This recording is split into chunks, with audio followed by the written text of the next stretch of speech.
पिताश्री, माता, तापिक के अंत के पश्चात वो दुष्ट दुर्गमासुर शांत नहीं रहने वाला। वो अवश्य पुनः कोई ऐसी घृणित योजना को जन्म देगा जिससे कि संसार और मानव जीवन को वो क्षति पहुंचा सके।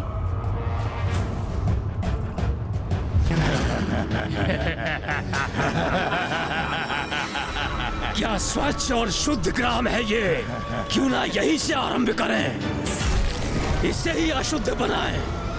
अवश्य हम यहीं आरंभ करेंगे, किंतु हम रोग फैलाने की शक्ति का प्रयोग तभी कर सकते हैं जब हमें कहीं कुछ अस्वच्छता दिखे।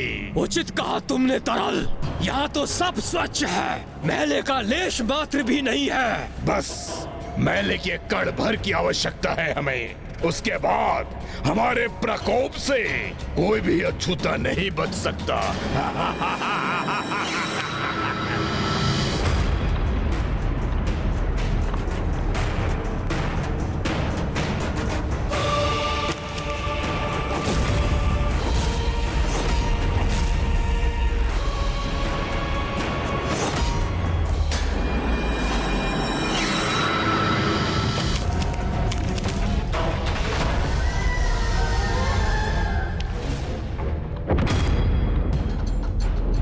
अच्छाई के मध्य बुराई कहीं ना कहीं छुपी होती है, उसी प्रकार स्वच्छ जनों के मध्य कोई ना कोई अस्वच्छ अवश्य होता है जो अस्वच्छता का विस्तार करता है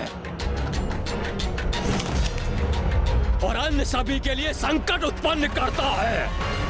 हमारे सौभाग्य से वो अब हमें मिल गया है और उसी के माध्यम से हम पूरे ग्राम का विनाश करेंगे, क्योंकि इसने मैला फैलाकर हमारा प्रवेश द्वार खोल दिया है।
अच्छे गरल तरल जो तुम मक्खी बनकर मलिनता को प्रसारित करने में जुट गए।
केले का छिलका, बैल के कुछ कण और एक दूषित व्यक्ति जो अस्वच्छता से वातावरण को दूषित करे। इतनी ही तो आवश्यकता थी हमें। मैला फैलाना तो मनुष्य की पुरानी प्रवृत्ति है। इस प्रकार न्योता देते हैं मनुष्य अपने विनाश का। देखा कैसे हमने मशिकाओं और मच्छरों के माध्यम से इस ग्राम को रोगग्रस्त कर दिया। अब यहाँ सब अस्वस्थ होंगे।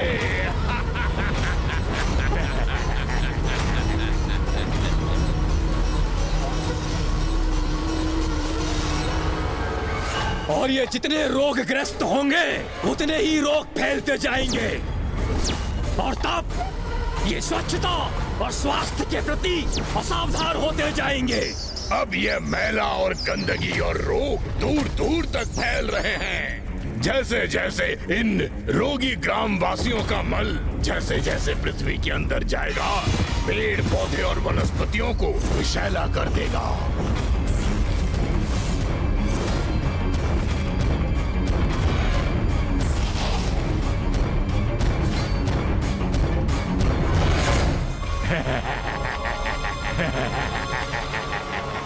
और जैसे जैसे संसार में मैल एवं रोगों की वृद्धि होगी, हम वैसे ही शक्तिशाली होते जाएंगे। दुर्गमासुर के असुर तीव्रता से मनुष्यों को अपनी महामारी का ग्रास बना रहे हैं। ऐसी प्राणघातक महामारी में जहां सभी रोगग्रस्त हो रहे हैं, ऐसे में उनकी सहायता कौन करेगा?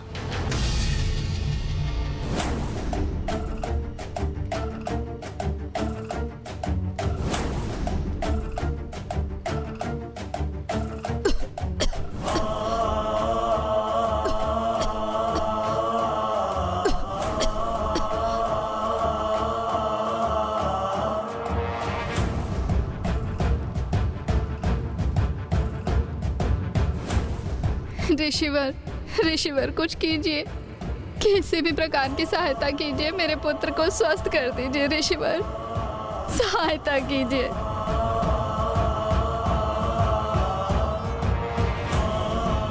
ये औषधि इस बालक को दे दीजिए।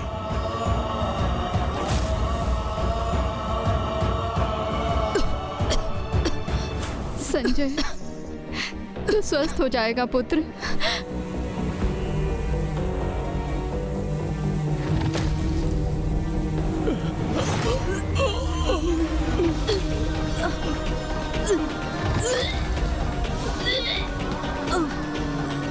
यहाँ तो महामारी का प्रकोप है। सारे ग्रामवासी रोग के चपेट में है।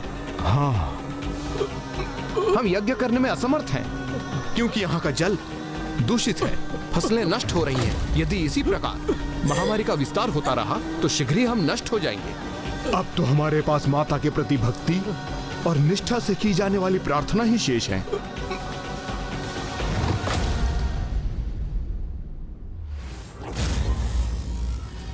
इन्हें पीड़ा में देखकर जब मुझे ही इतनी पीड़ा हो रही है, तो माता को अपने संतानों को कष्ट में देख कितना दुख हो रहा होगा।